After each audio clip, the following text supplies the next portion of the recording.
Bueno, Sí, gracias. vamos a ir arrancando.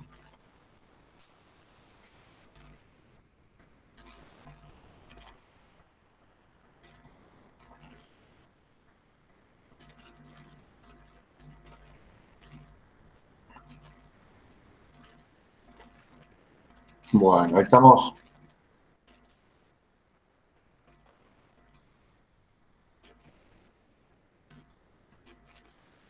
Perfecto. Bueno, ¿bien, bien? Sí, sí. Bueno, no son 75, hay dos clases juntas acá, no se asustan. La idea de eh, esta clase normalmente no se da en pregrado, ¿sí? Asistencia respiratoria mecánica, ni distrés. Eh, Son dos temas que se tratan en terapia intensiva, no se manejan en pregrado.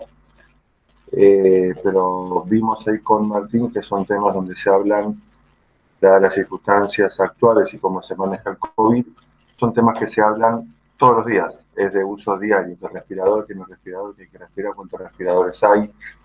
Entonces nos pareció oportuno hacer una clase de distrés y para eso hacer una clase de asistencia respiratoria mecánica, de respiración mecánica básica, no obviamente nadie espera que con esta clase ustedes manejen un respirador, pero mañana ven las noticias, escuchan algo y tengan idea de qué se trata. Ah, esto es respirar un paciente, por esto se lo respira, para esto se lo respira, estos son los inconvenientes que puede llegar a haber.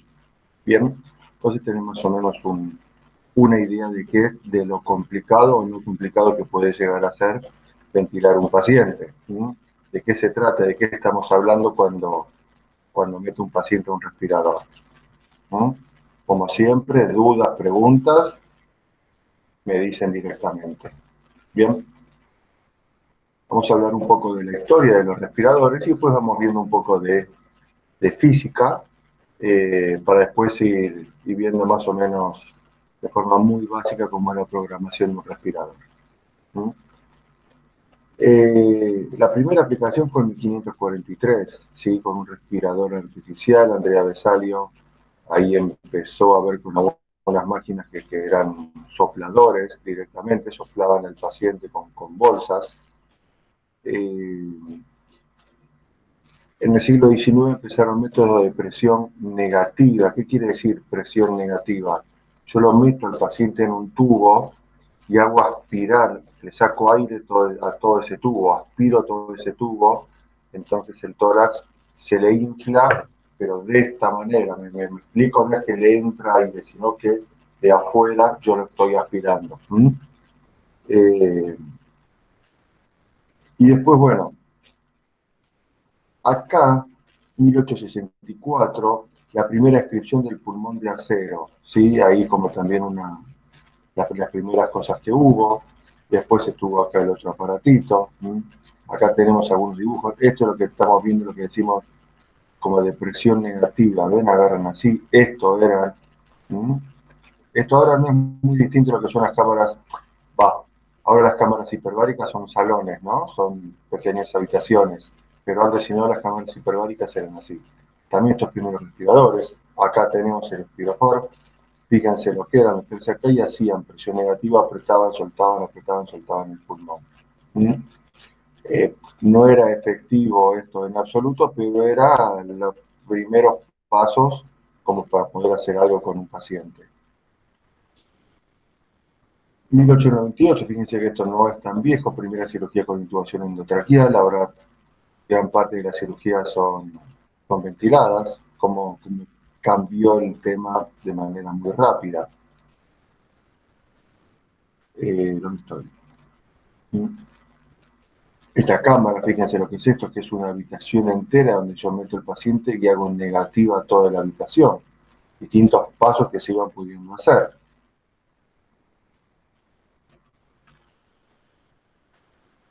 Acá tenemos otra cámara, diferentes cosas. Y en 1952 fue acá lo que más, como siempre, ¿no? Como como siempre pasa, las crisis es donde la humanidad ve que tiene que hacer un gran salto para algo. Les pone un gran problema y la resolución de ese problema muchas veces llevó a algún avance tecnológico. La epidemia de polio en el 50, en cuanto a los respiradores, fue crucial. Ahí fue el gran desarrollo de los respiradores, las transfusiones de sangre durante el trauma en la Primera y en la Segunda Guerra Mundial. Antes no se hacían transfusiones de sangre. Los traumas en la Segunda Guerra fueron los que llevaron el impulso a las grandes transfusiones con sangre roja. Bien, y recién fíjese dónde estamos. Ahora vamos a ir viendo un poco en foto lo que son los respiradores. 1970 aparecieron ciclados por volumen y tiempo. Ahora vamos a ver eso qué quiere decir. 1980, 1990 aparece la informática, aparece la biofísica. Se empieza a estudiar un poco más de la fisiopatología. Se empieza a ver lo que es adaptar un paciente al respirador, cómo hacer para que interaccione mejor y se lleve mejor el paciente con el respirador. Estamos hablando del 80-90. 2000, la automatización, con lo que son los módulos duales, que vamos a ver al final de la clase. Bien. Hoy si hablamos de un respirador o si a ustedes les mostramos alguno de estos equipos, no les llama la atención tener este tipo de tecnología. Esta era la tecnología que se usaba al principio. Y si vamos a ir un poco más para atrás, acá tenemos, acá no lo tengo explicado, lo voy a explicar yo directamente, las distintas, ¿cómo se llaman? No tecnologías, avances, eras, bueno, como distintas fases en la historia de los respiradores. Las generaciones, primera generación, segunda generación y tercera o cuarta generación. Bien, la primera, también de qué depende todo esto, de la ingeniería que había, de lo que se conocía y de lo que se podía hacer. Y el manejo de un respirador, yo desde afuera, ¿cómo lo puedo controlar? Esto es una obra, en realidad es una obra de ingeniería. ¿Por qué digo que es una obra de ingeniería? Porque está hecha por ingenieros y muchas veces las clases de respiración mecánica las dan ingenieros. Es totalmente diferente una clase dada por un ingeniero, dada por un médico, se para un lugar totalmente diferente. Y es muy interesante. Pero ¿qué pasa? ¿A qué viene esto? Depende mucho de lo que yo pueda hacer con el respirador a cómo es mecánicamente el respirador. ¿Cuál es el generador de flujo de un respirador? Un respirador genera un flujo de aire. A lo que nosotros respiramos ahora, conocemos ahora, se respira siempre a presión positiva. Meto un tubo en la garganta y yo inflo aire, lo insuflo de aire. Es una respiración totalmente opuesta a lo que uno hace fisiológicamente. El aire entra por presión negativa. Yo expando el tórax, genero una presión negativa intratorácica y eso hace que el aire entra. Bien, con un respirador se respira a presión positiva. Yo fuerzo el aire por un tubo de afuera hacia adentro. Primeramente lo que habían eran estos, ¿sí? el MA1, que lo hemos manejado todos. El generador de flujo es esto que está acá arriba, es un pistón. No es un pistón, perdón, esto es un fuelle. Pistón son otros. Esto es un fuelle. Entonces este fuelle sube, baja, y esto es lo que impulsa el aire, con una mecánica muy básica. Incluso este era todo el panel que tenía. Había un aparatito opcional para manejar la PIP, que eso venía después. Este es un humidificador para tirar el aire un poco más húmedo. Incluso estas eran las alarmas. Estos botones que se ven acá arriba eran como las alarmas y se iban encendiendo. Incluso de todas estas manijitas, solamente se usaban la mitad.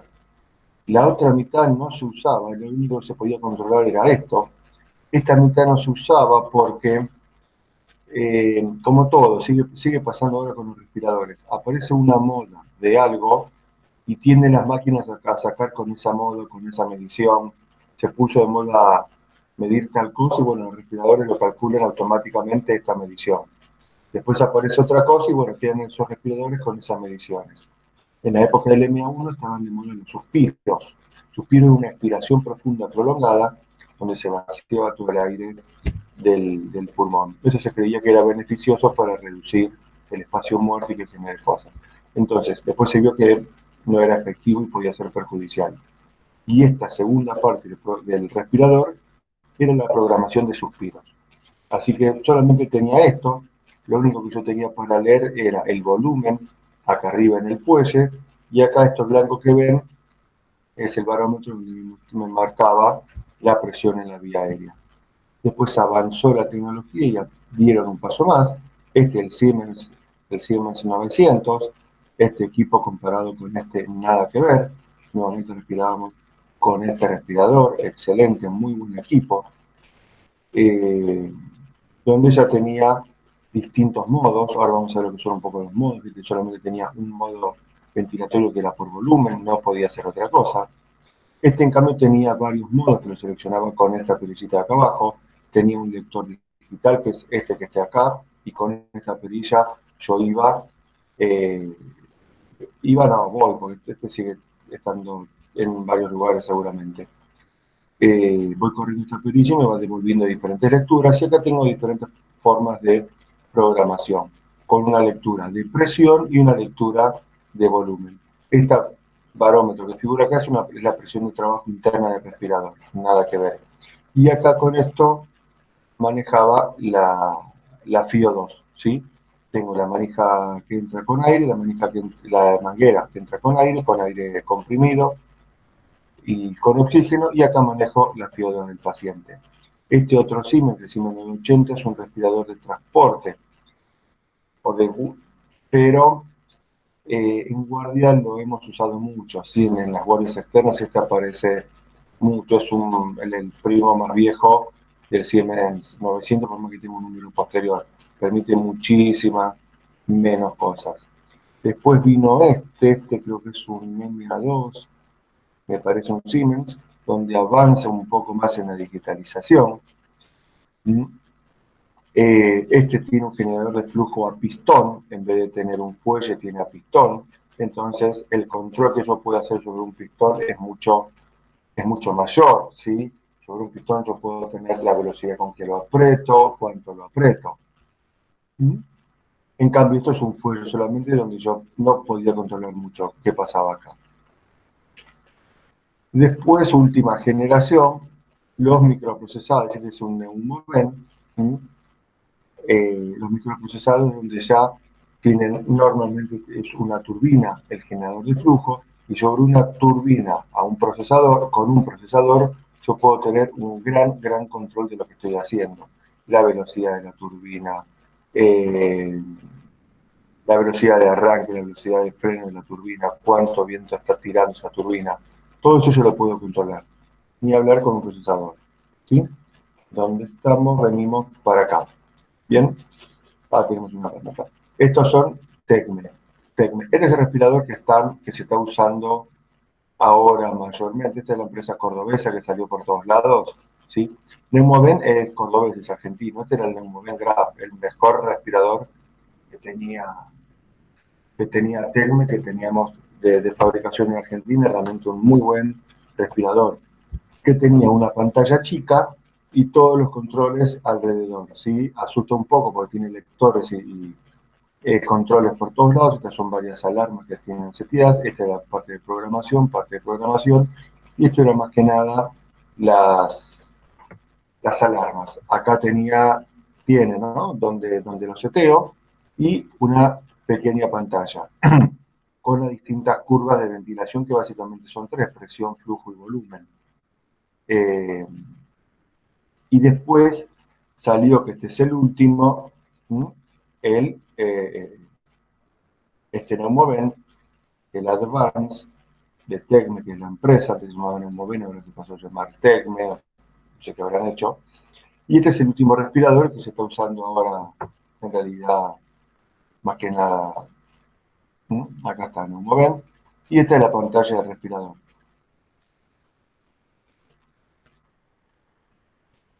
donde tenemos las diferentes curvas que yo les decía, y acá también ciclos, solamente con gráfico lineal y con bucles, los bucles de respiración.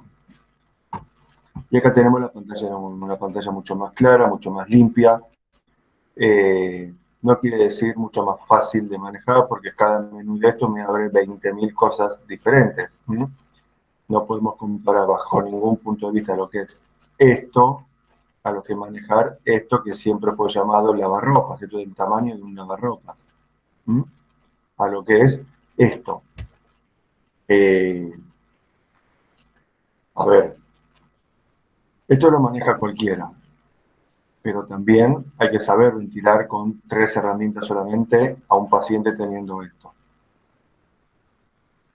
Y esto, también con todas las herramientas que tiene, hay que saber ventilar y usar todas las herramientas que tiene. No es fácil. Es tan complejo usar solamente 3 herramientas como usar 50 herramientas, porque todas trabajan al mismo tiempo. ¿Sí? Acá tenemos rápidamente 2 formas de ventilación mecánica. La ventilación mecánica con el mismo respirador se puede hacer de forma no invasiva, lo conecto a una máscara, es una máscara donde yo al paciente, esta máquina va apretada, así como está acá con estos unchos a la cabeza del paciente. Esto es una máscara como si fuese un nebulizador, que va puesto, va apretado contra el paciente y se ventila, exactamente igual que una ventilación común, pero no invasiva sin tubo endotraqueal. Obviamente, condición para que tenga esto, el paciente lúcido, colaborador, despierto y consciente. O si no, el paciente ventilado normalmente con intubación endotraqueal con un tubo puesto en la garganta hasta un poco arriba de la carina. ¿Bien?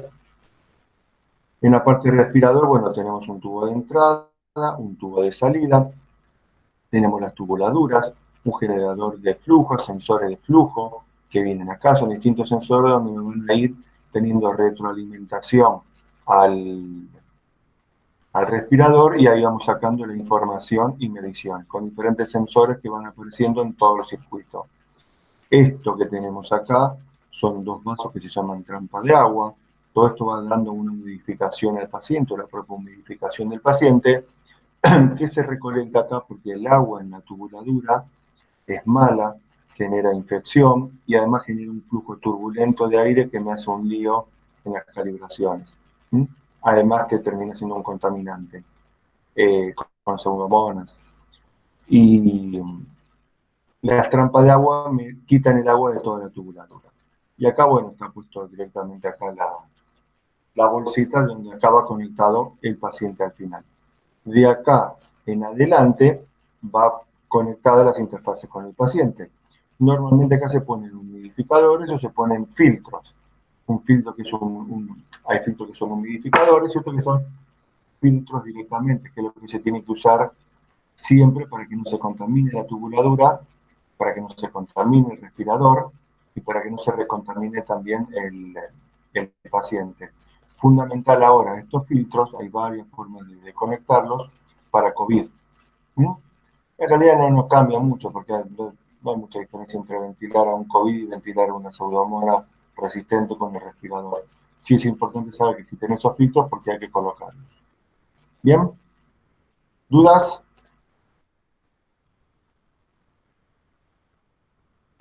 ¿Las mangueras esas del respirador son descartables o se reutilizan todo el tiempo? Y hay de 2 tipos. Hay algunos que son descartables, pero normalmente se reutilizan.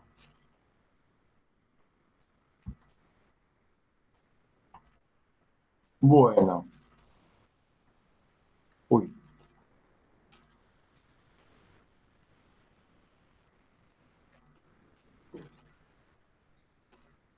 Indicaciones, objetivos. Vamos Yo diciendo, tengo, perdón, yo tengo una duda. ¿Se puede usar un respirador para muchos pacientes?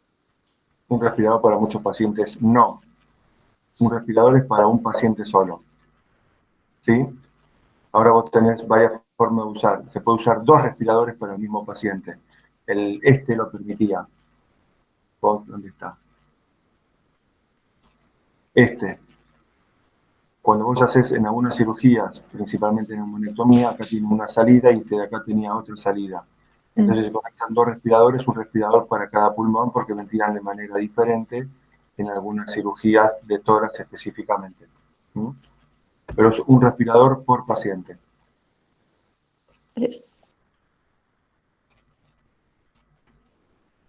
Indicaciones generales. ¿Cuáles son los objetivos de ventilar un paciente? Mantener la ventilación alveolar, mantener la oxigenación arterial, conseguir una ventilación adecuada, una adecuada insuflación al final de la inspiración, que podamos saber qué es, o reducir, bajar la carga de los músculos respiratorios. Otra cosa que yo tenga que necesite hacer. Revertir una acidosis, permitir la sedación y curarización para un paciente para poder operar. Si yo lo cedo al paciente y lo curarizo, lo estoy llevando en insuficiencia respiratoria porque estoy sacando, anulando toda la musculatura, entonces tengo que ventilar yo al paciente porque el paciente va a dejar de respirar. Revertir fatiga de músculos accesorios en un asma severo, por ejemplo, el paciente está totalmente agotado. Estabilizar la presión torácica, la pared torácica, reducir la PIC, algo habíamos visto ayer con lo que era la hipertensión endocraniana y la acidosis. Categoría de pacientes. Esto ya lo vimos el otro día. Puedo tener pacientes hipoxémicos, pacientes hipercárnicos. Voy a manejar distinto un paciente hipoxémico con hipercárnico. Obviamente, para ventilar un paciente yo tengo que tener todos estos datos. En un paciente hipoxémico voy a trabajar más sobre la FiO2 y mejorar la oxigenación. En un paciente hipercárnico voy a trabajar más en la extracción de ese CO2. Manejar modos ventilatorios que saquen ese CO2, no importa tanto cuánto oxígeno está entrando. El problema es otro, como puede ser un asma agudo.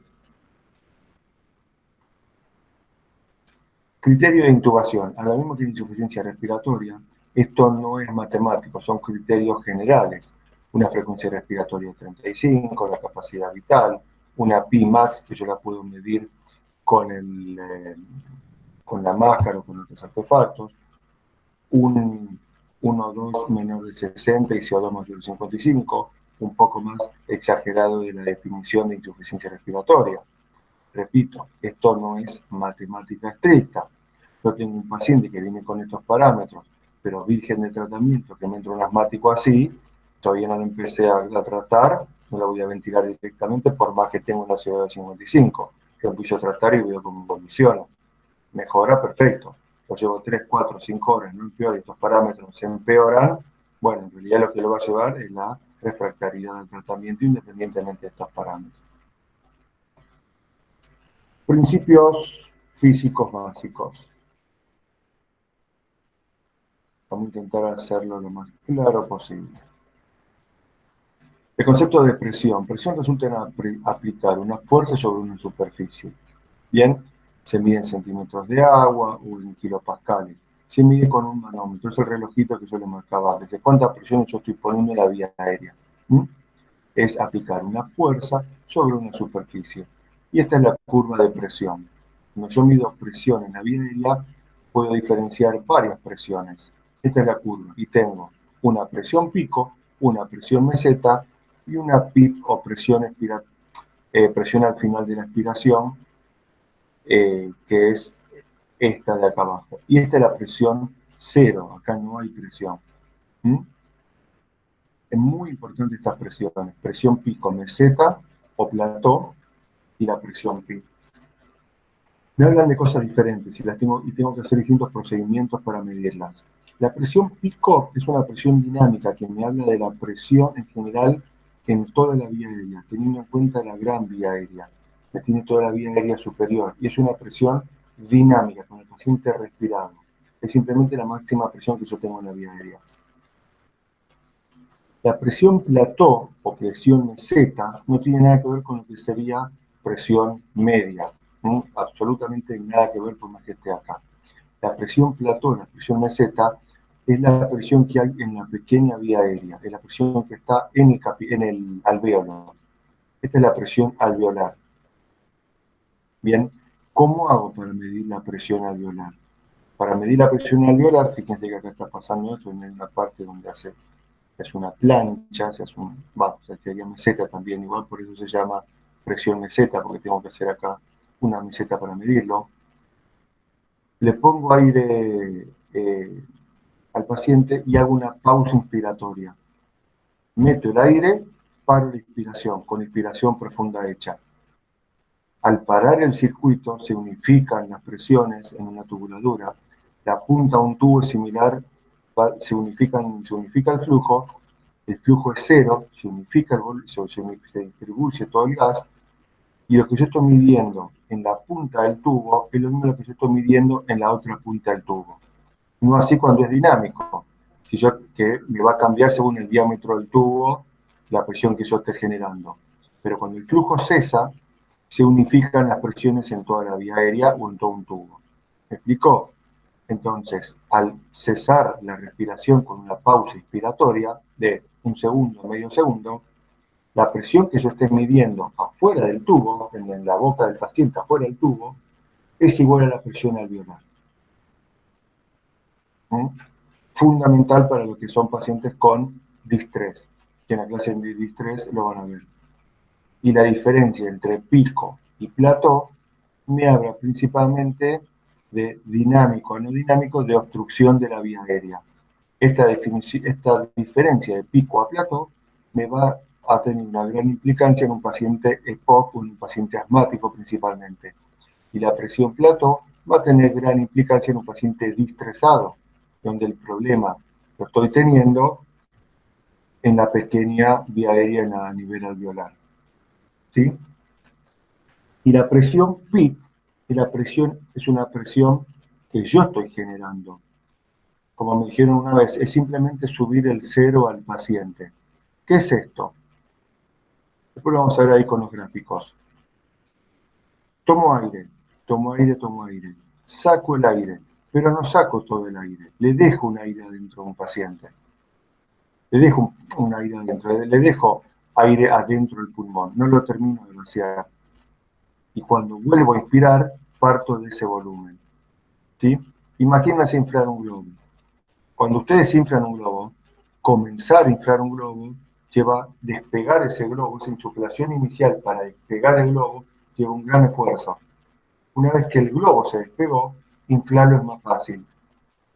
Esto hace que cada respiración, cuando yo suelto el globo, en vez de volver a que el globo se vuelva a pegar y vuelva a cero, respiro, pero para que el globo no se vuelva a pegar. Entonces, claro, el globo queda con algo de aire. Vuelvo a inflarlo, lo desinflo, pero nunca vuelve a cero el globo. Le dejo de aire, para evitar que se vuelva a pegar como al inicio y hacer toda esa fuerza para despegarlo. Entonces, claro, eso lo programo y lo genero yo. Yo le pongo el valor de PIP en presión que tenga el paciente. 5, 10, 8, la que quiera. ¿Sí? Y la respiración arranca a partir de esto. Y todo esto, sí. Eso, o sea, lo que quedaría graficado debajo del gráfico, ¿vendría a ser el volumen residual? ¿Cómo? Lo que queda por debajo del PIB. No Sí. vendría a ser el volumen, o sea, como vendría a ser la presión residual, o sea, de cuando vos terminás de expirar. Bien, pero artificial generada por mí. Yo le estoy poniendo una presión residual artificial extra. Claro, Sería esa, pero yo la estoy aumentando. bárbaro. ¿Sí? Yo le estoy poniendo más para asegurarme de que haya más alvéolos abiertos. El concepto de flujo, ese movimiento de un fluido ante un gradiente de presión. Es una unidad parecida a lo que es la velocidad con la que está entrando, lo puedo asimilar a eso. Se miden litros por minuto, litros por segundo. Y tenemos diferentes curvas de flujo. Esta velocidad yo la puedo hacer constante, la puedo hacer acelerado, la puedo hacer desacelerada. Que el aire entre siempre a la misma velocidad, que entre de menor a mayor o que entre de mayor a menor. Yo eso lo programo con qué curva de flujo se dice entra el aire. Yo estos valores los seteo. Y está el concepto de volumen, que es una medida de capacidad que se mide en litros. ¿Cuánto volumen yo le estoy poniendo al paciente? ¿Con cuántos mililitros lo ventilo? El volumen corriente que va a usar el paciente, ¿de cuánto es? ¿Sí? Y se maneja por volumen corriente. Normalmente en pacientes pulmones sanos yo ventilo con unos volúmenes aproximadamente de 8 mililitros kilo, y en pulmones dañados siempre se va tendiendo a usar cada vez menos volumen, para evitar la sobredistensión con volumen un poco menor de 6 a 8 mililitros kilo, lo que yo voy a programar. Yo lo programo con 400, 500 mililitros de volumen corriente. ¿Sí? Y esta es una curva de volumen. ¿Por qué sube y baja el volumen? Porque sube cuando inspiro, tiempo inspiratorio, y baja el volumen cuando expiro. Bien. Acá tiempo expiratorio llega hasta acá, sí, porque la expiración se define como el tiempo desde que corta la inspiración a la expiración hasta la próxima inspiración. Este es el tiempo expiratorio total. Este tiempo tiene gran implicancia no tanto en el distrés, sino en el paciente EPOC, donde el paciente EPOC, el paciente asmático, lo que tiene alterado es el tiempo expiratorio, tiene tiempos expiratorios prolongados, por definición en el asma. Entonces yo tengo que controlar y manejar muy bien el tiempo expiratorio en un paciente asmático para permitir que exhale lentamente como pueda la mayor cantidad de CO2. Tengo una pregunta. ¿Cómo hago para dejarle una presión residual si el volumen llega a cero? El volumen llega a cero, pero está partiendo de arriba. Llega a cero en base a lo que yo le puse. Claro. ¿Sí? Ahora con una curva lo vamos a, con las curvas ahí ya con todas, lo vamos a ver. Ok. Por eso yo lo que yo digo, lo que me marca en la curva es que yo le aumento el cero. El valor de cero lo estoy poniendo más arriba. Estoy partiendo de más 5, más 8. Perfecto. Arranca en más 5 y vuelve a más 5. Si yo le pongo 500, le voy a poner 505. Y cuando saque esos 500, va a volver a 5 solamente. Cuando vemos los tres gráficos juntos, lo vamos a entender mejor. Ok. Pausa inspiratoria. Es lo que habíamos dicho antes para medir la plató. Son distintas herramientas. Entra el aire, pausa el aire adentro, un segundo, medio segundo, y sale. Esta respiración es totalmente antifisiológica. Uno no respira normalmente haciendo una pausa, respira de manera continua. Bien, por lo tanto, si por alguna causa yo tengo que hacer una pausa inspiratoria, o el paciente lo tengo que respirar de alguna manera que implique pausa inspiratoria, ese paciente tiene que estar totalmente sedado. Porque no hay forma de respirar a un paciente lúcido poniendo pausa inspiratoria. Totalmente antifisiológico, no lo tolera. ¿Qué quiere decir que no lo tolera? Que se va a empezar a desadaptar, se va a empezar a enloquecer el paciente.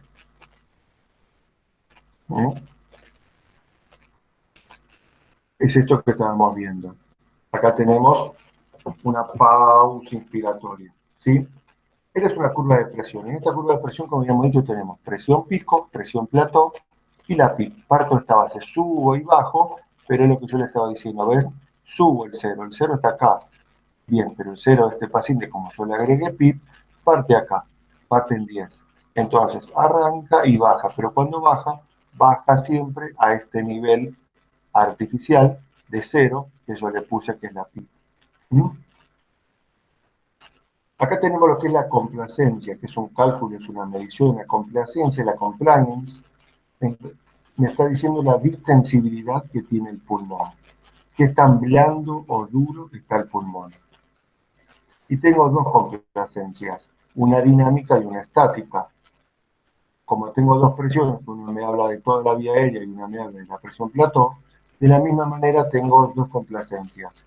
Una dinámica, que me habla en relación a todo el pulmón y usa la presión pico, y una complacencia estática que me usa la presión plató, que en realidad me habla más de la distensibilidad alveolar que tengo, fundamental en los pacientes distresados, fundamental en los pacientes con COVID.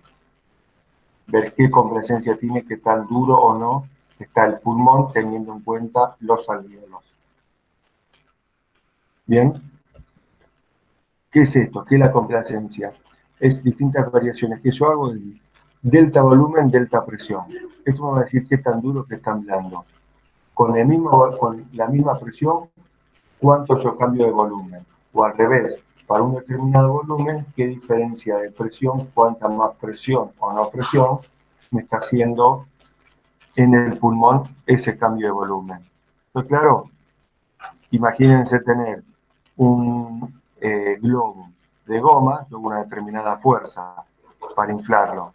Ahora yo pongo un globo de acero y para inflar un globo de acero tengo que hacer muchísima más fuerza. ¿Sí? Es mucho más duro. Si el globo en vez de ser de goma elástica es de un caucho duro, como una cubierta de auto, yo tengo que hacer muchísimo más fuerza para poder inflarlo. Está más rígido, menos complaciente. Hay otro concepto que apareció hace no mucho tiempo. Y ahí esta letra porque me la cambió así. ¿Qué me puso? No. Bueno. Que es el concepto de drive impresor.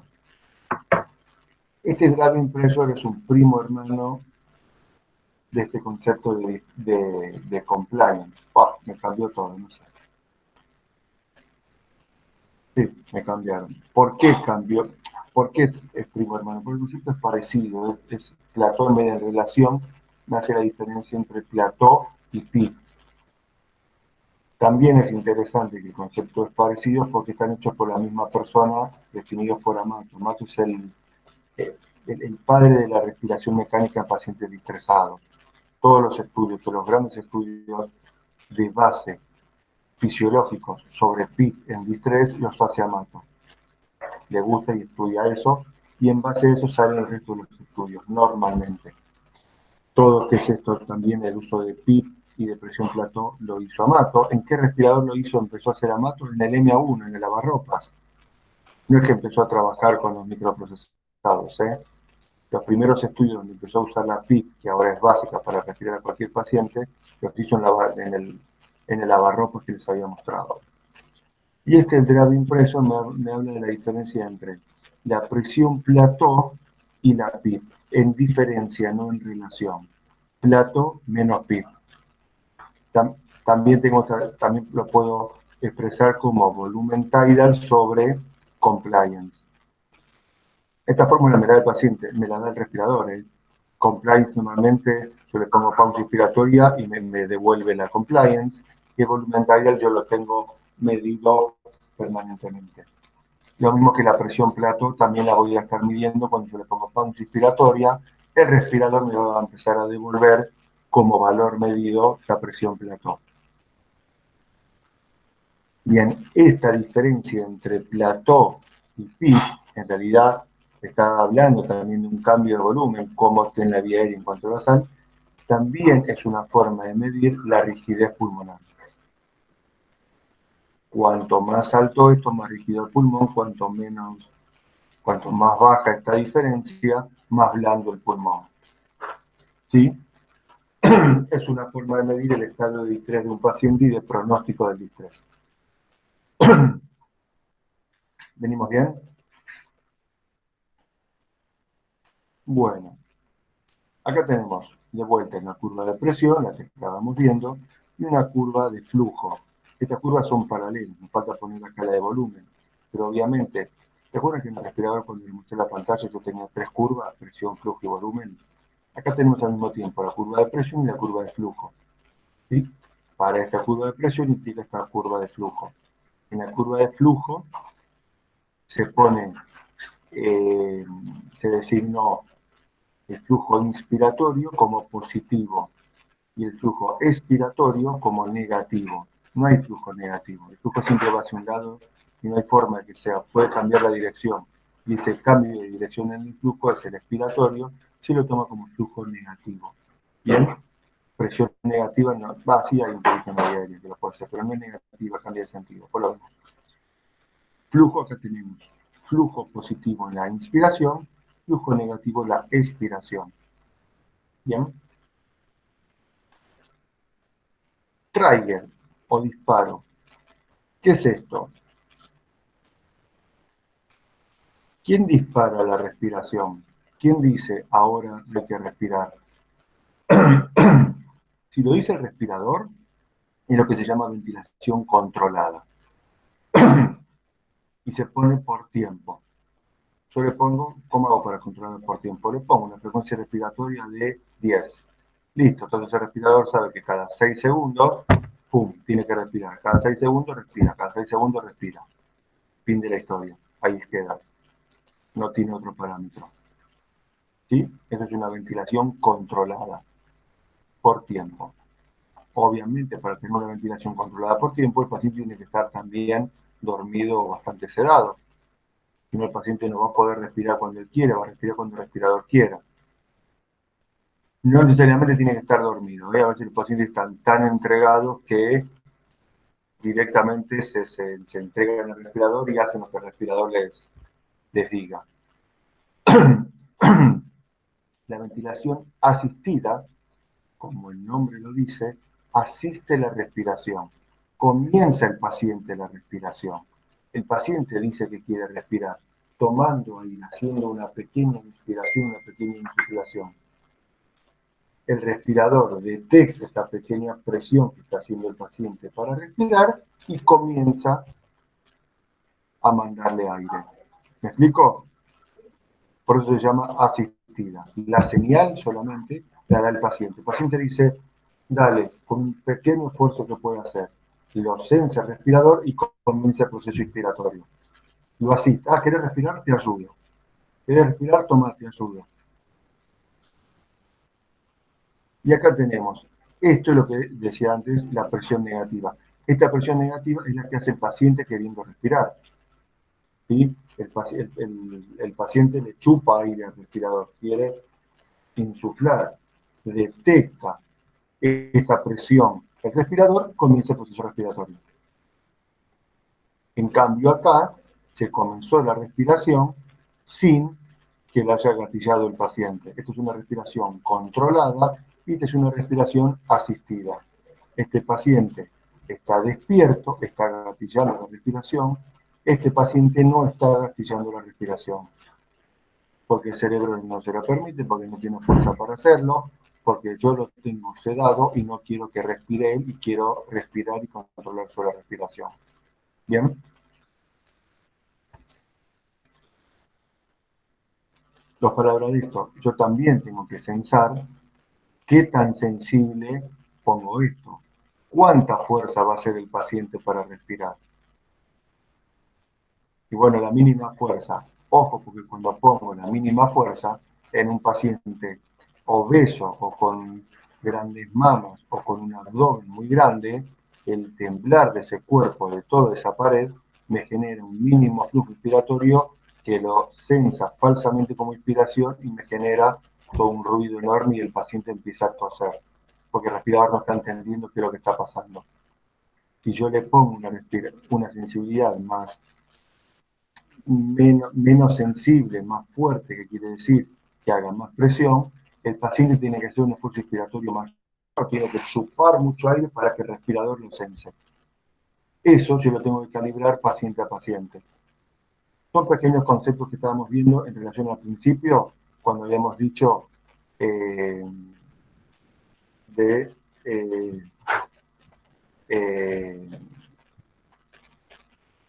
sobre calibrar al paciente, no, sobre adaptación del paciente. ¿Bien? Que antes esos conceptos no estaban, de adaptar el paciente, adaptar el respirador al paciente. Esto es parte de eso. La sensibilidad es una de las cosas que me lleva a adaptar al paciente. Presión positiva, esto es lo de PIP, ¿sí? Es un mantenimiento artificial de la presión positiva en la vía aérea después de una expiración completa. Es esta PIP que estuvimos hablando hasta ahora. Esa más o menos está. La presión pico me habla de la gran vía aérea, la mínima, la pequeña vía aérea, lo que es el alveolo, es la presión plató o meseta, y la presión PIP es la presión expiratoria que queda al final de la expiración, de ahí las siglas. ¿Bien? La PIP tiene varios efectos, perjudiciales o beneficiosos, según el paciente y según la magnitud con que yo la ponga. Le voy a poner 3, 6, 12, 15, 25, 30. Aumenta la capacidad residual funcional, es lo que estábamos diciendo, ¿sí? Que ahí Javier estaba diciendo, es como, sí, exactamente, aumenta el espacio residual. Lo aumenta artificialmente. ¿Está bien, está mal? No sé, lo hace. Después vengo paciente, si me sirve o no me sirve. Aumenta el reclutamiento alveolar, porque yo estoy abriendo más alvéolos, estoy sumando más alvéolos a esa respiración. Y me mantiene una apertura en la vía aérea. Todo esto parecería ser positivo. Parecería ser positivo, pero según los pacientes, que la capacidad residual en un paciente POC no sería muy beneficiosa. También tiene efectos cardiovasculares, que no vamos a entrar mucho en esto. Me baja la precarga, me baja la poscarga, me aumenta la poscarga del ventrículo derecho. Todo esto me mejora la presión, me aumenta el volumen minuto, me va a influir sobre la TAM, bajando un poco la TAM, ¿sí? Influyendo sobre la presión miocárdica. Al aumentar el volumen minuto, cambia la disponibilidad de oxígeno, cambia la saturación, aumenta la saturación venosa de oxígeno, ¿sí? Por lo tanto, me está aumentando la saturación arterial, me está mejorando la saturación arterial, mejora la oxigenación, mejora la perfusión miocárdica, mejora el inotropismo, aumenta el volumen minuto. Si yo la exagero la PIP, bajo demasiado la precarga, el paciente empieza a tener hipotensión.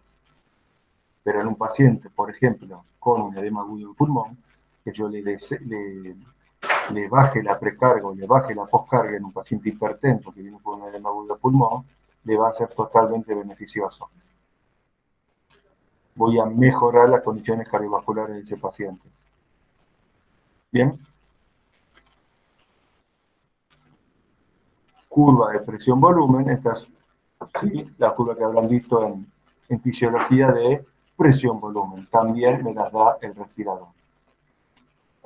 Selección de pipa, hay diferentes formas que ellos lo van a ver después en DIS3, diferentes formas, un montón, ninguna es mejor que la otra, de elegir, bueno, ¿cuánto le pongo de PIP al paciente? Bueno, hay un montón. Acá hay una PIP en base a la compliance, qué tan duro está el pulmón. Cuanto más duro esté el pulmón, más PIP le pongo para intentar reclutar más alvéolos, para intentar abrir más alvéolos, ¿sí? Pero también todo tiene un límite, porque llega un punto donde se empieza, tengo que ver la presión total o la presión meseta que estoy haciendo, porque se empiezan a romper los alvéolos de tanta presión que tiene cuando el pulmón está muy duro. ¿No? No importa, es una forma. Hay un montón de formas para seleccionar la PIP. Modos ventilatorios. Vamos a hablar dos palabras de esto. ¿Cómo programo un respirador? Vimos un montón de cosas hasta ahora que serán solamente de física. Bueno, ¿cómo llevo esto a la práctica? ¿Cómo meto un respirador? Tengo varias variables que yo voy a controlar. Y tengo varias formas de respirar un paciente, con una ventilación controlada, asistida, espontánea, de soporte. ¿Qué quiere decir todo esto? En un tipo de ventilación controlada, todo lo maneja la máquina. El trigger que dijimos que era la sensibilidad de disparo, la maneja la máquina. El límite, ¿hasta dónde respiro? ¿Cuánto aire entra? ¿Entra 100, 200, 600? Lo maneja la máquina también. Por lo tanto, si lo maneja la máquina, quiere decir que lo programo yo. Y el ciclado. ¿Qué es el ciclado? El cambio de inspiración a expiración. ¿Sí? ¿Qué me dice que comience la expiración? También lo maneja la máquina, lo programo yo. Es una respiración controlada. La respiración asistida. Dijimos que era, el paciente dice cuándo y después el respirador ayuda. El paciente pone el trigger, pone la sensibilidad y después lo maneja el respirador.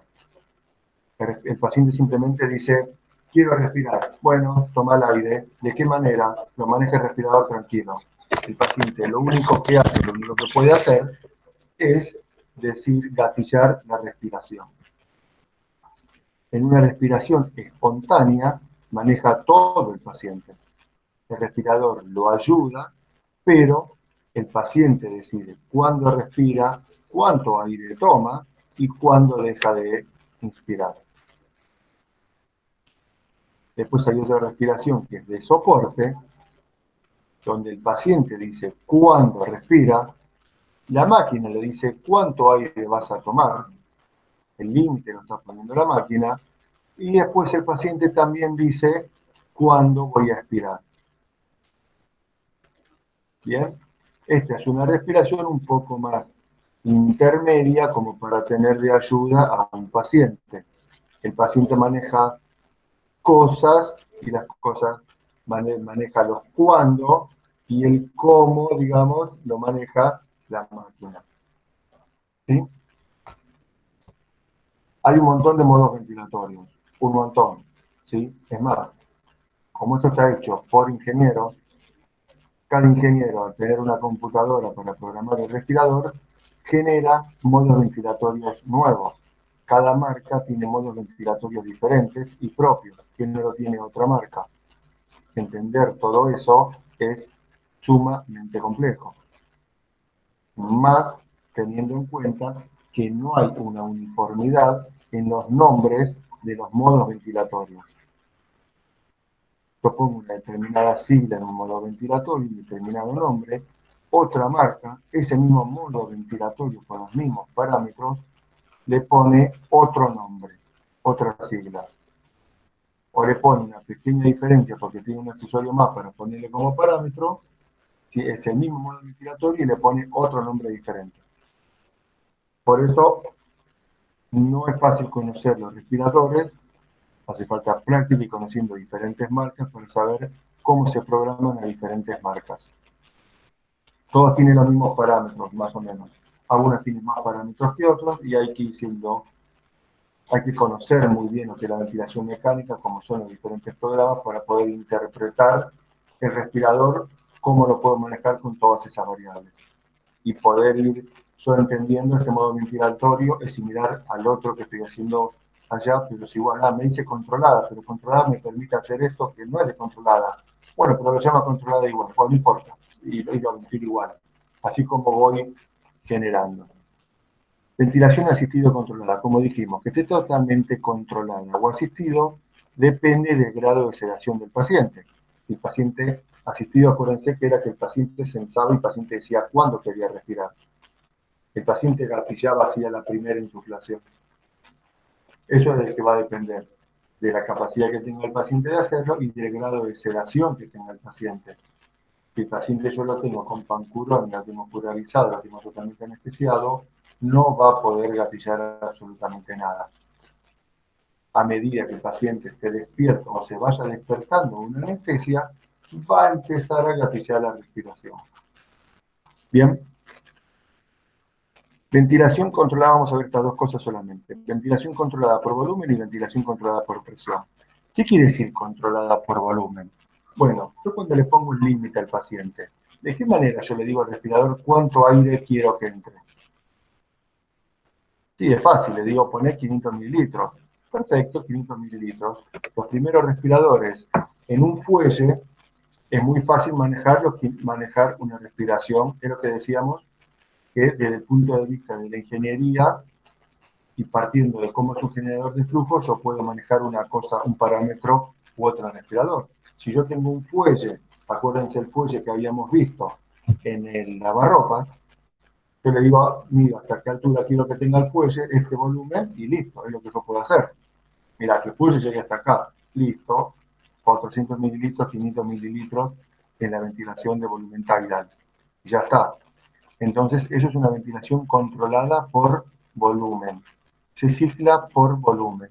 Cuando llega a este determinado volumen, el ciclado es el cambio de la inspiración a la expiración. Cuando llega a ese volumen, que lo seteo yo, 400, 500, el que yo necesite, cuando llega a ese volumen, corta, abre la válvula expiratoria, sale el aire. ¿Bien? Entonces la respiración es meto ese volumen, cuando llega a ese volumen, sale. Cuando llega a ese volumen, sale. ¿Bien? Es una respiración ciclada por volumen. ¿Mm? Controlada por flujo. ¿Qué quiere decir esto? De que el flujo es constante. Para mantener ese volumen y como se genera esto, la velocidad con la que sube y baja el fuelle es la misma. Siempre la misma. Entonces se maneja un flujo constante. Vamos al lavarropas. ¿Mm? cuando fue progresando la tecnología y aparecieron otras cosas, por ejemplo, en realidad cuando cambió y pasó que en vez de tener un fuelle, yo tenga un pistón, yo puedo cambiar la velocidad con la que aprieto el pistón. El fuelle era distinto porque me dependía mucho de la velocidad con la resistencia, me hace un choque. En cambio, la velocidad con la que yo aprieto un pistón, sí la puedo regular de una manera mucho más fácil. Por lo tanto, puedo tener flujos diferentes. Ahí fue donde apareció ¿se acuerdan que habíamos visto curva de flujo desacelerada, cuadrada? La aparición del pistón me permitió que aparezcan otras ondas de flujo. Entonces, el aire se lo puedo poner de manera desacelerada, primero mucho y después despacio, primero de a poco y le voy mandando cada vez más aire, siempre la misma cantidad de aire. Es la velocidad con la que yo aprieto el pistón. Desde la ingeniería me está dando los distintos parámetros que yo puedo poner. Después veo si me sirve o no, cuál se adapta mejor al paciente. Pero son diferentes herramientas que fueron apareciendo. Ventilación controlada por presión. ¿Qué quiere decir esto? No, mira, a mí no me importa el volumen. Este pulmón está muy duro y si yo le pongo 400 mililitros, me va a llevar a una presión enorme que este pulmón va a explotar. Yo quiero que este pulmón no pase los 35-40 milímetros de mercurio en milímetros de agua de presión. Ejemplo en un paciente distresado, donde tiene una gran limitación en la presión. No, mira, que no entre más de 35 porque se va a empezar a dañar el pulmón. Perfecto, entonces yo lo limito por presión. Pongo 35 y corto, pongo 35 de presión y corto. ¿Qué volumen va a entrar? Y lo que permita. Al contrario pasa en volumen. Acá cuando hablamos de controlada por volumen, no hablamos de presión. Yo le pongo 400 de volumen. ¿Y eso qué presión me da? La que sea. Si revienta, revienta. 400 de volumen. El respirador va a poner lo que yo le diga de volumen, a expensas de la presión. Bueno, pues yo lo controlo por volumen, lo controlo por presión. Perfecto. ¿Y qué volumen entra? No, lo que dé. Si eso está muy rígido, va a entrar muy poco volumen. No es una mejor que la otra. Son modos distintos.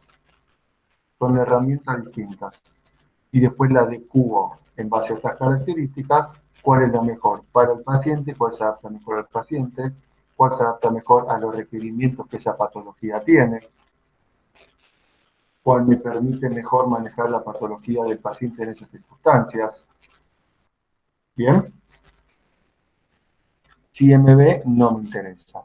Y ventilación de soporte es una respiración donde el paciente gatilla la respiración, yo le doy un aire, le doy una determinada presión al paciente va entrando el aire y el paciente dice cuándo quiere que corte.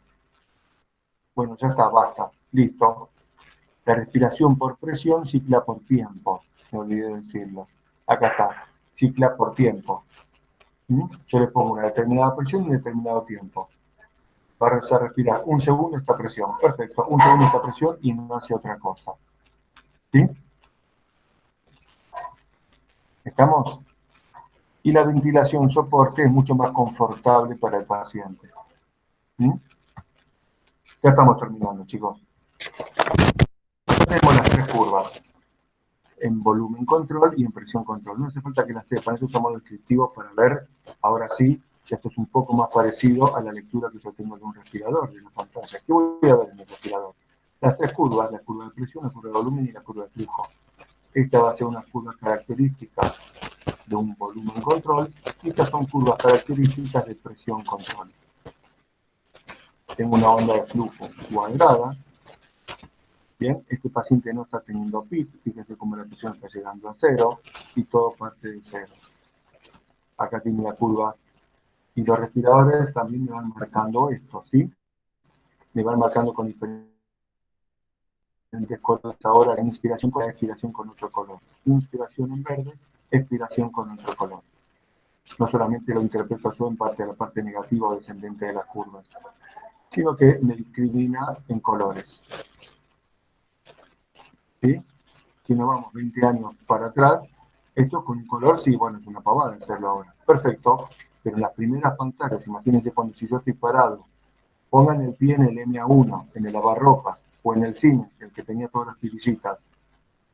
Y yo me veo un respirador así, aunque así sea, parece hecho con un lápiz, un dibujo muy burdo. Esto también es la pantalla de un respirador, de los primeros respiradores parametrizados que había. Me permitía esto, era espectacular. Estando yo parado en un MA1, me permite de todo. Ahora cuando voy a un microprocesador de última generación, donde me grafique y me da todo en tiempo real, es otra cosa diferente. Son de última o cuarta generación. Acá tengo la curva de presión, una curva de flujo y una curva de volumen.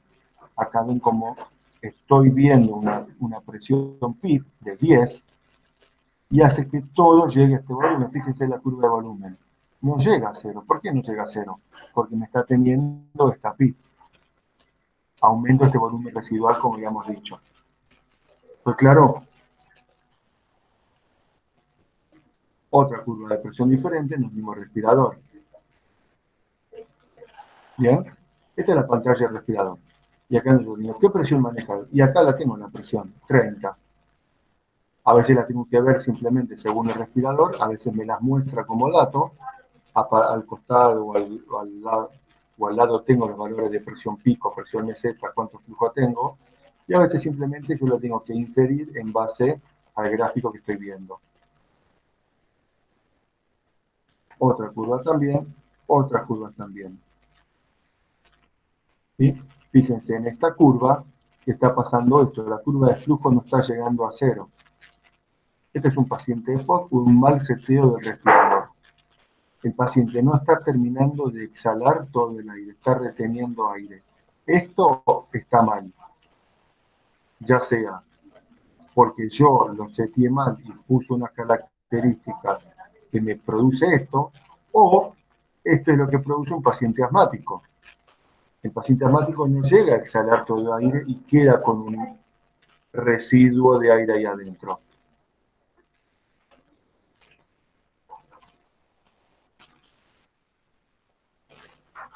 ¿Sí? Me queda con algo de aire ahí adentro. Este algo de aire, bueno, yo lo tendré, si lo está produciendo el paciente, perfecto que yo lo pueda medir. Entonces yo lo tengo que programar de alguna manera para permitir que el paciente termine de exhalar todo el aire. ¿Me explico? En un paciente con distrés que dijimos que tenía mucha importancia las presiones que yo manejo. Bueno, entonces manejo acá la presión que le voy a poner y también puedo ir viendo a qué presión se me va el pulmón. Y en base a eso yo voy poniendo los parámetros necesarios para optimizar la ventilación del paciente y no irme de rango. No poner un volumen necesario, para que el paciente pueda respirar y que la presión no se me vaya por las nubes y termine lesionando al paciente.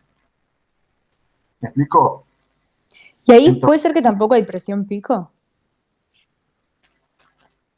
Para que yo vea la presión pico tengo que tener una pausa inspiratoria. Es verdad. La curva clásica con presión pico implica pausa inspiratoria. ¿Sí? Si yo no tengo una pausa inspiratoria, la presión, en realidad lo que no voy a tener es la presión plató. Y pico va a ser siempre esta presión. Okay. Para tener la curva bien clarita que habíamos visto antes con el pico y la meseta, necesito tener una pausa inspiratoria. Pero es una respiración totalmente antifisiológica, no la tolera el paciente. Entonces, ¿qué hago? A veces lo cedo un poco al paciente, hago la medición, me quedo con esos parámetros, reprogramo al paciente y lo dejo respirando con los parámetros que yo obtuve con esa medición inicial. Supongan y piensen, le hago una espirometría, con la espirometría me quedo con esos datos y con esos datos los trato. Sería algo parecido a eso lo que yo puedo hacer con una pausa inspiratoria. Mido el paciente, mido qué presiones tiene, reprogramo el respirador con esas presiones y lo dejo respirando normal. A veces lo dejo el paciente con presión inspiratoria, con pausa inspiratoria, y ventila con pausa inspiratoria. En el distrés se usa, es una estrategia, es una herramienta que yo tengo para ventilar al paciente. Pero ese paciente, para que me mantenga una presión inspiratoria, tiene que estar totalmente sedado. Imagínense ustedes, respirar, un minuto, un segundo, mantener respiración, exhale, respirar, mantener, soltar, Respira, mantenés, soltá. No, no se aguanta 2, 3 veces. Pero estar así un día, 2 días, es totalmente antifisiológico.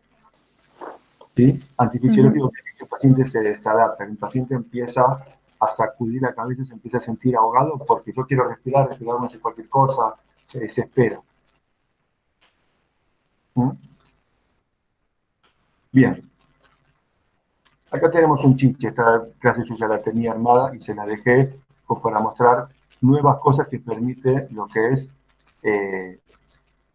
los respiradores microprocesados. Cuando yo le pongo una computadora y cuando yo pongo una turbina en vez de un pistón como generador, tengo muchísimos más recursos para manejar. Otro recurso que yo puedo hacer es la velocidad con que va girando y va dejando de girar y cuánto acelera o no acelera la turbina. Un pistón no me lo permite hacer. Entonces me permite generar esto. ¿Qué es esto? El Raspberry. En una curva de presión yo miro con qué velocidad está entrando el aire. Es más fácil verlo en la curva y entenderlo en la curva que explicarlo. Acá el aire está entrando de golpe y el paciente hace esto. Ven, hace como un pequeño pico y tose. Esto no es la presión pico. Esto es que el paciente como que tosió. Entró el aire de golpe y cayó. Entró el aire de golpe y cayó. Entonces yo puedo modificar esto para que el aire entre un poco menos desacelerado de la curva de ascenso, un poco más despacio a la misma cantidad, entonces evita esto, así como que el aire entra de golpe y choca. Bueno, también puede desadaptar al paciente. Entonces yo esto lo puedo modificar para que la entrada de aire sea un poco más suave y más tolerada por el paciente. Bien, necesito mucha más ingeniería, mucha más maquinaria en el respirador para que permita controlar estos parámetros. Manejar esto con el MA1, como habíamos dicho, con el lavarropa, será algo totalmente imposible. Bien, son diferentes herramientas que me fue dando la tecnología. Por eso, como les dije antes, una clase de respiración mecánica, cuando nos las da un ingeniero, parte de todas estas cosas, no tiene idea del paciente, sí tiene idea del paciente, pero en realidad le explica desde el punto de vista mecánico. ¿No? Y nos permite interpretar y entender todas estas cosas, cómo funcionan. No hay una cosa mejor que la otra, son diferentes herramientas que yo tengo para manejar un paciente. Es como una patología que yo tengo varios antibióticos para darle. Bueno, en base a un montón de características que tenga el paciente, elijo el antibiótico. Función renal, edad, antibiótico previo, lo que sea. Acá es lo mismo. ¿Cómo está el paciente? Yo lo ventilo de una cosa, lo ventilo de la otra. Conocimientos míos. No, la verdad que sí, el respirador tiene todos estos modos ventilatorios. Y este ventilador y este modo dice especial para distrés. Sí, pero sabes que yo no lo conozco. A mí dame este modo, yo lo conozco perfecto y lo sé usar mejor. Listo, usarlo mejor. Lo mejor no es el modo, lo que más se adapte al paciente y consiga los mejores resultados para el paciente en esa patología. ¿Me explicó? Ningún modo va a cambiar el paciente. Son diferentes herramientas. Y yo uso la que mejor sé y la que mejor se adecua al paciente. Por supuesto, el paciente lo puedo ventilar de distintas maneras en las mismas circunstancias. Y todas pueden andar al mismo tiempo. Todas pueden ser válidas. ¿Está claro?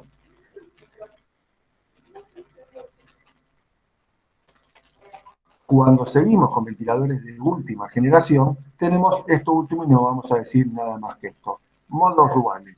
¿Qué quiere decir esto? ¿Se acuerdan cuando dijimos ventilación controlada por volumen? Que dijimos, ¿y qué pasa con la presión? No, no sé qué pasa con la presión. Apa, ¿lo hago y sin saber la presión? Y sí, yo pongo 500 mililitros y la presión, que sea lo que sea. Ah, hay que tener cuidado con eso. Bueno, le pongo alarma. Bueno, entonces lo ventilo por presión. Ah, perfecto. ¿Y cuánto volumen entra? Y no sé, lo que me permita la distensibilidad pulmonar. Bueno, un modo dual es la definición, por ejemplo, de un modo, es más fácil para explicarlo. Presión, control con volumen asegurado. Es el nombre de un modo. ¿Me explico? Yo pongo una presión control. Le digo, manda un segundo una presión de 30, pero asegurame este volumen. Ah, bueno, entonces, tiene soft interno que permite controlar esto. Va cambiando algunos parámetros independientemente de los que yo le puse para asegurarme de que entren 300 de volumen con esa presión. ¿Me explico? Lo mismo puede pasar con volumen. Mandale 500 de volumen. Perfecto, pero que la presión no me pase de 35, de 40. Bueno, va a ir cambiando el flujo, lo que tenga que cambiar para mantener en ese volumen y sin que la presión se me vaya tan por las nubes y lesionar el pulmón. Todo esto lo permite la tecnología, antes no se podía permitir. ¿Sí? Estos son los respiradores de última generación. Ah, esto es buenísimo. Sí, es buenísimo. No es para nada fácil interpretar estos modos ventilatorios que cambian totalmente de marca a marca. Los generan, los arman estos modos los ingenieros de cada marca. Son buenísimos, son buenísimos. Hay que conocerlos muy bien en ese respirador, en el respirador que yo tenga, para saber cómo manejarlo. ¿Estamos? Bueno, ¿vieron que no eran 75? ¿Sí? ¿Dudas? ¿Preguntas? ¿Entendieron algo? ¿No entendieron nada? Se entendió, se entendió. No, se entendió ¿Sí? muy bien. Esto es recontra básico, ¿sí? Es para que tengan una idea, una noción de qué es respirar un paciente. Cuando escuchen ahora por televisión, escuchen que hace falta respirador, hace falta esto, bueno, esto es básicamente lo que uno hace cuando respira un paciente, cuando conecta un respirador. Tiene que tener todos estos parámetros para respirar un paciente. ¿Sí? Es una de las cosas que está sucediendo ahora. No cualquier médico, no cualquier especialista tiene la habilidad, porque termina siendo una habilidad de manejar un respirador adecuadamente para una patología tan severa y tan compleja como es el COVID ahora. Bien. Bueno, donde estamos acá, vamos a ir cortando.